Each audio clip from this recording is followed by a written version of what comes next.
If you have a larger home as your short-term rental and the occupancy rate is not quite where you want it to be, there are some different strategies you can use to sort of cater to the smaller groups to open up your property to a larger market, such as we've got a few larger properties on our portfolio and not one strategy will fit all the different property types. So it really kind of depends on the house itself and the setup, the layout, and also what kind of market your area is going to sort of capture. So for example, we've got one large home and it's in an area where it gets a lot of not only travellers, like it's not only a holiday destination, but it's also one of those pass-through cities that sort of travellers have to pass through, and it's quite a good stopping point for many of them as well.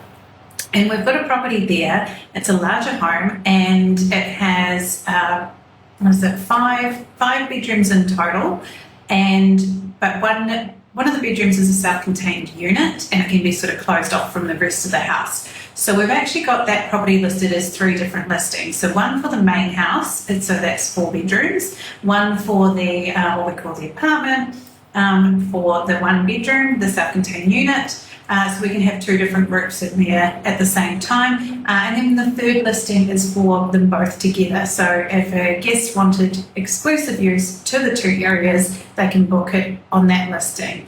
Some other ones that we've got a property that does another 5-bedroom home, and it does a per fee per guest per night type thing. So it's like a base rate. I think we've got it set at there's a base rate of 4 people, and then each person booked after that will have a fee per night for that extra people. So it kind of caters to those smaller groups, and so it keeps the cost down for the smaller groups, but then you still got the option to make more money for the larger groups. So you're covering all the extra costs of everything of having the larger groups. We also have another property that has that same sort of setup, but they've locked the rooms, and it's very clear in the listing and also in the photos about how many sort of guests they need to book in order to unlock the various rooms. So such as if they book for 6 people, they're going to get 3 of the bedrooms, so 2 per bedroom. But if they wanted the 4th or 5th bedroom available, but they only got the 6 guests, then they're going to have to book for more guests, even though there's not more guests staying, but they'll have to book more guests in order for those rooms to unlock.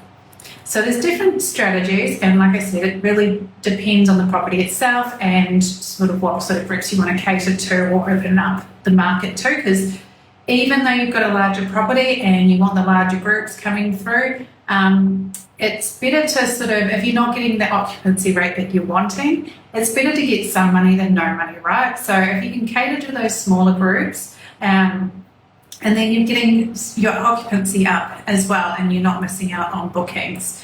So yeah, different strategies for different houses and different setups. So if you want to talk strategy about your particular property, feel free to reach out. I am doing complimentary discovery calls at the moment, so we can discuss your property itself and where we could help either with half management or full management options.